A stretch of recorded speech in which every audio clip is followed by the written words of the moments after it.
খুব সংক্ষিপ্ত করে আপনাকে কোরআন সুন্নাহ থেকে 4টা মূলনীতি বলে দিলাম। এই 4টা মূলনীতি কোরআনেও আছে, হাদিসেও আছে। আসেন, এই যে নারীর অবমাননা, এই বিষয়টা আইয়ামে জাহিলিয়াতে যেমন ছিল, এখন দেখবেন আরো বড় পরিসরে এসেছে। আসে নাই?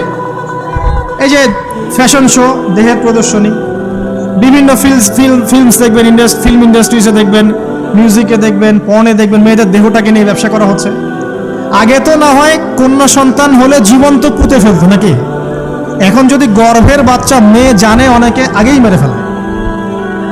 বুঝেন নাই মনে হয়? অনেকে যদি জানে যে গর্ভে মেয়ে সন্তান আছে, আগেই মেরে ফেলে।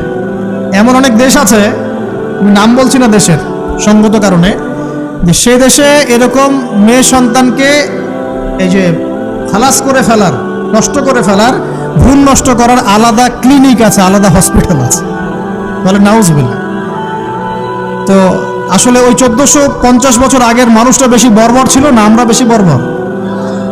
এই অধিকারের কথা বলে বলে আমরা মেয়েদের দেহটাকে নিয়ে এখন মস্করা করছি, তামাশা করছি। সবচেয়ে সেরা অধিকার কোথায় পাবে? কোরআনে পাবে, হাদিসে পাবে, ইসলামে পাবে। তার পর্দা নিশ্চিত হবে, দেহ সেফ থাকবে, তার ইজ্জত নিশ্চিত হবে, ইজ্জত সেফ থাকবে, তার সম্মান সেফ থাকবে, তাকে রাজরানীর মতো স্বামী বাসায় রাখবে, কারণ সে হচ্ছে তার কাছে সবচেয়ে মূল্যবান প্রিয় বস্তু। শুধু তাই নয়, সম্পত্তির অধিকার তাকে দিতে হবে। একজন মেয়ে তার ভাইয়ের সম্পত্তি পাবে, তার বাবার সম্পত্তি পাবে, তার স্বামীর সম্পত্তি পাবে, সব দিক থেকে সে সম্পত্তি পাবে। আর একজন ছেলে কিন্তু সব দিক থেকে সম্পত্তি পাবে না। এই বিষয়গুলো যখন এক শ্রেণীর মানুষ বোঝে না, তখন ইসলামের বিরুদ্ধে অহেতুক প্রপাগান্ডা চালানো শুরু করে। সবচেয়ে সেরা সম্মান রক্ষার উদাহরণ দেয়া হয়েছে ইসলামে, কোরআনে এবং হাদিসে। এই কথাটা আপনাদের মা বোনদেরকে বুঝাবেন, তবে নম্রতার সাথে বুঝাবেন, কারণ উচ্চবাচ্য করলে তারা কথা শুনবে না। আল্লাহ রাসূল সাল্লাল্লাহু আলাইহি ওয়াসাল্লাম বলেছেন, কিছুটা বাঁকা হাত দিয়ে তাদেরকে তৈরি করা হয়েছে। যদি আপনি শক্ত করে চাপ দিতে যান তাহলে ভেঙে যাবে, আর যদি আপনি ওই অবস্থায় ছেড়ে দেন তাহলে বাঁকাই থেকে যাবে। এখানে আপনাকে হিকমা অবলম্বন করতে হবে। আল্লাহ পাক তৌফিক দান করুন। একটা বিষয় বলছিলাম, ওই যে শিরকের পাপ এখন গ্লোবালাইজেশন হয়েছে না, ওই সুদের পাপ এখন গ্লোবালাইজেশন হয়েছে না। গ্লোবালাইজেশন বোঝেন? মানে বিশ্বায়ন, পুরো বিশ্বে ছড়িয়ে পড়েছে না। আরেকটা হচ্ছে এই যে মেয়েদের অবমাননা, এটা সারা বিশ্বে ছড়িয়ে পড়ে নাই? আচ্ছা, আর দুটো বলবো, এরপর বলে আমি শেষের দিকে যাচ্ছি। আসেন, একটা হচ্ছে মাদক। আইয়ামে জাহিলিয়াতের অন্যতম সেরা পাপ ছিল কি? মাদক। ওই যে বলছেন জাহিলি যুগ, কেন বলছেন জাহিলি যুগ? বিকজ ওইখানে মাদক খেত মানুষ বেশি। এখন বলেন, ওখানে না হয় মক্কায় মাদক খেত মানুষ, এখন সারা বিশ্বে মাদক ছড়িয়ে পড়ে নাই? বেশি না কম? এখন এই যে নতুন নতুন মাদক আসছে, ইয়াবা, আরো নাকি কি কি আসছে নতুন নতুন, আমরা নামও জানি না। এই যে গাঁজার নাম জানি, ফেন্সিডিলের নাম জানি, আর কি কি আছে, হিরোইন বলেন, আর দু একটা, আফিম, আর কি আছে? হ্যাঁ, রেন্ডি, সুবহানাল্লাহ, এই নামও কখনো শুনি নাই আমি।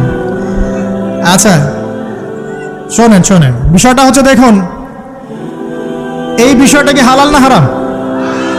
আচ্ছা, এটাকে যদি আমরা হালাল করে নেই তাহলে কি হবে? কুফরি হবে না শিরক হবে? শিরক কুফর দুটোই হচ্ছে। কিন্তু এখন মক্কার কিছু মানুষ মাদক খেয়েছে, বুঝলাম।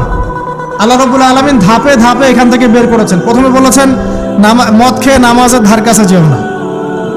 হ্যাঁ, তারপরে বলেছেন এই যে মাদকে কিছুটা উপকার আছে কিন্তু বেশি ক্ষতি। তারপর বলেছেন খেয়ে নামাজের কাছে যেও না। তারপর ধাপে ধাপে শেষের দিকে এসে আল্লাহ পাক বলেছেন যে এটাকে ছেড়ে দাও। সূরা মাইদায় পড়ে দেখেন, এটা শয়তানের কাজ। তখন সাহাবায়ে কেরাম রাদিয়াল্লাহু আনহুম পুরোপুরি মাদক থেকে নিজেদেরকে মুক্ত করলেন। এরপরে কি কখনো তারা মাদক ছুঁয়েও দেখেছেন? বরং মাদক দ্রব্য সেবন করলে 40টা লাঠি বেত্রাঘাত করতে হয়, ইসলামিক শাস্তি। কয়টা লাঠি? আর উমর রাদিয়াল্লাহু আনহুর সময়ে 40 লাঠিকে বাড়িয়ে 80 লাঠি করা হয়েছিল। কত লাঠি? 80 লাঠি। কিন্তু আরো একটা পাপের শাস্তি আছে, বলবো?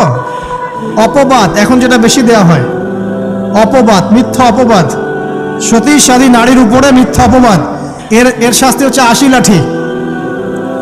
আবার 100 লাঠির শাস্তি আছে, 100 লাঠি। এটা কিসের জানেন? জিনা। এই যে যারা করছেন, এর শাস্তি হচ্ছে 100 লাঠি। তাও জনসমক্ষে দিতে হবে, গোপনে না। আর 1 বছরের জন্য এলাকা ছাড়া করতে হবে। রজম একটা শাস্তি আছে, রজম। এটা কি? রজম মানে পাথর নিক্ষেপ করে হত্যা। এটা তো বর্বর, তাই না? অমানবিক, মধ্যযুগীয়, এসব কথা শুনছেন না? শোনেন, কিছু কিছু বিষয় আছে যে বিষয়গুলো করার পরে এই পৃথিবীতে মানুষ বেঁচে থাকার অধিকারটা হারিয়ে ফেলে।